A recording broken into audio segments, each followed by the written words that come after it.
Anchor watt মন্দির চত্বরের পিছুটান কাটিয়ে গাড়ি করে সিএম রিপ শহর থেকে এলাম কম্বোডিয়ার রাজধানী নম পেন শহরে।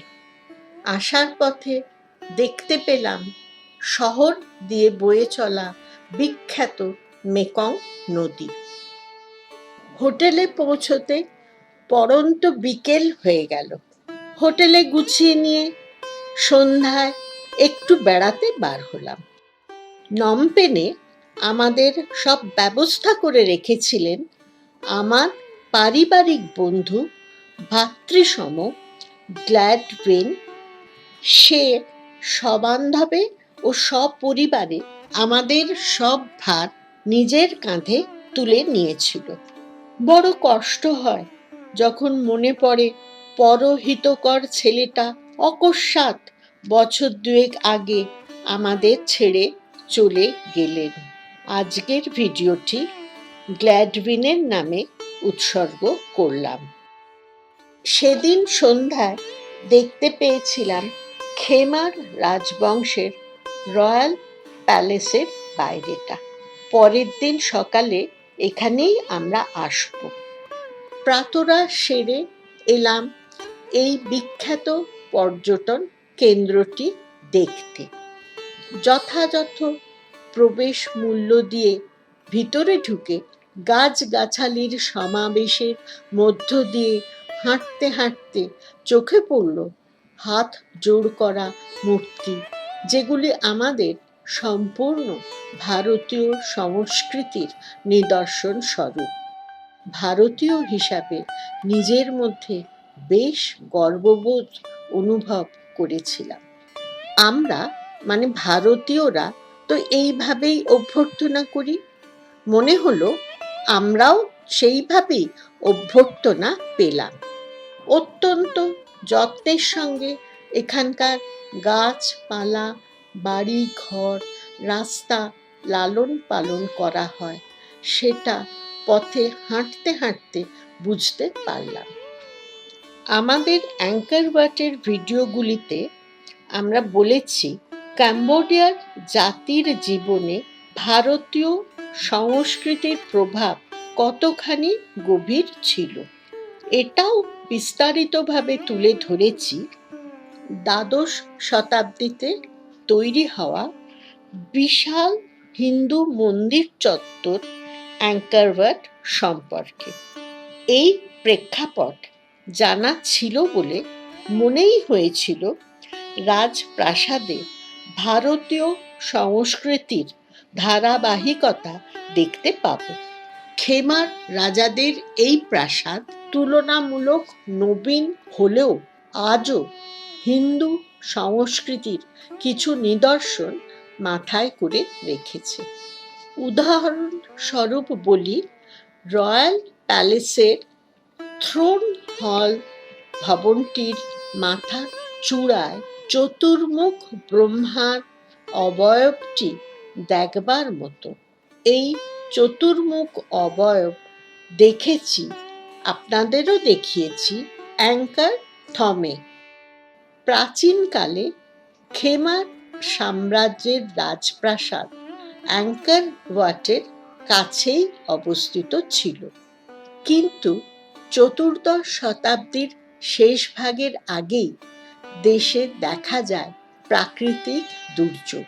খেমার রাজবংশ তখনই নমপেনে চলে আসার সিদ্ধান্ত নিলেও নানা কারণে তা হয়নি। অবশেষে রাজা নরোদমের রাজত্বকালে 1866 সালে বর্তমান জায়গায় প্রাসাদ গড়ে ওঠে। এতদিন আগে তৈরি হবার কারণে বহু ভাঙা গড়ার মধ্য দিয়ে এই প্রাঙ্গণের ভবনগুলিকে রক্ষা করা হয়েছে।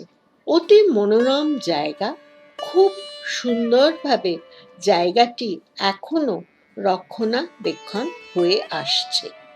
এই প্রাঙ্গণের প্রধান আকর্ষণের জায়গা থ্রোন হল ভবনটি। এখানেই রাজাদের অভিষেক হতো, এখান থেকেই রাজ্য পরিচালনাও হতো। রাজার সিংহাসনটির অনেক ঐতিহাসিক মূল্য আছে। ভবনটিকে দেখুন, কত সুন্দরভাবে এরা নির্মাণ করেছে। খেমারদের ধ্রুপদী নৃত্য পরিবেশনা দেখবার জন্য একটি বিশেষ প্যাভিলিয়ন এখনো আছে, তার নাম মুনলাইট প্যাভিলিয়ন। আন্দাজ করতে ভালো লেগেছিল চাঁদের আলোয় নৃত্য অনুষ্ঠানের জমজমাট আয়োজন। ঘুরতে ঘুরতে একটা জায়গায় পৌঁছেছিলাম, সেখানে নাকি এই রয়্যাল প্যালেসে যারা আসতেন তাদের বিশ্রাম নেবার একটা দালান মতন ছিল, আর তার গায়ের দেয়ালে অপূর্ব আঁকা, বেশিটা আমাদের মহাকাব্যের ছবি দিয়ে পুরো দেয়ালটি ভর্তি। আঁকা অনেকখানি নষ্ট হয়ে গেছে, কিন্তু তবু যতখানি আছে এত সুন্দর যে চোখ ফেরানো যায় না। সামনে গাছ গাছালি, ফুল ইত্যাদি দিয়ে সাজানো। প্রাসাদ প্রাঙ্গণের আর একটি অবশ্য দ্রষ্টব্য জায়গা সিলভার প্যাগোডা। এখানের মেঝে রূপো ও মার্বেল সহযোগে তৈরি হয়েছে। এখন পর্যটকদের একটুখানি দেখানো হয়, বাকিটা কার্পেট দিয়ে মোড়া থাকে। এখানে সবুজ পান্না পাথর দিয়ে তৈরি করা বেশ মাঝারি মাপের একটি বুদ্ধ মূর্তি আছে। অনেক রূপো বা দামি দামি ধাতু ইত্যাদি দিয়ে নানা ধরনের ঈশ্বর মূর্তি ইত্যাদি আছে, কিন্তু ঘরের ভিতর ছবি তোলা নিষিদ্ধ।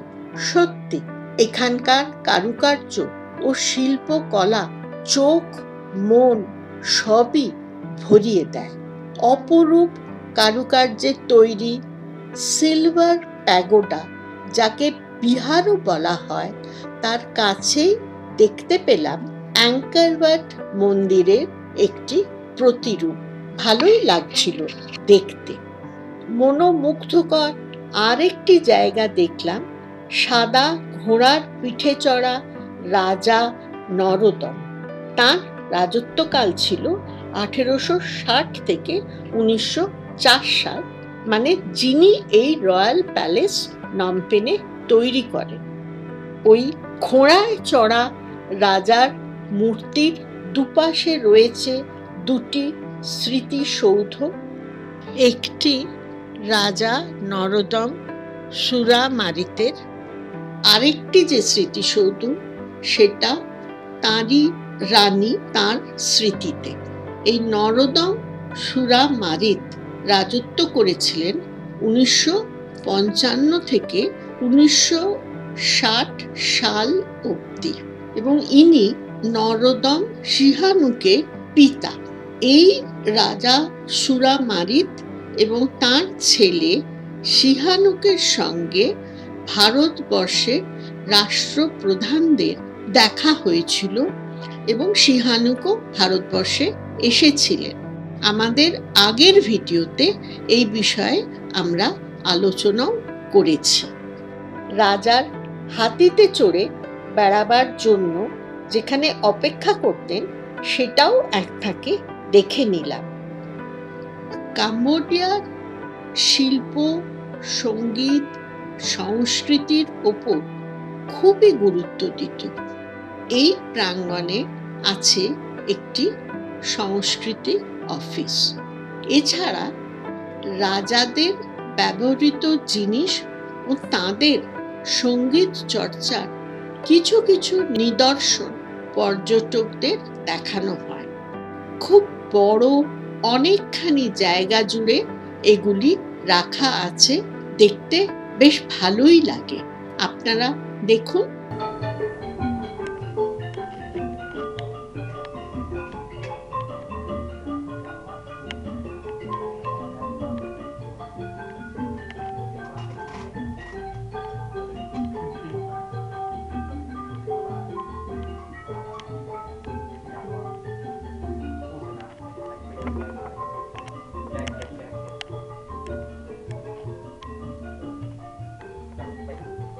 พม่าเขาไม่รู้จักคนไทยนะถ้าเกิดแบบประเทศคนที่เขาแบบไม่ได้รับสื่อรับอะไรนะนอกเมืองเนี่ยแต่ถ้าเกิดบอกอ๋อโยเดียที่เขาวิ่งมาดูเนี่ยตอนนั้นผมไปวัดหนึ่งแบบเก่ามากมันเป็นวัดที่เป็นวัดที่คนไทย কাম্বোডিয়ার সৌন্দর্যবোধ ও শিল্পকর্মের নিপুণতা দেখে আমরা রয়্যাল প্যালেস ছাড়লাম।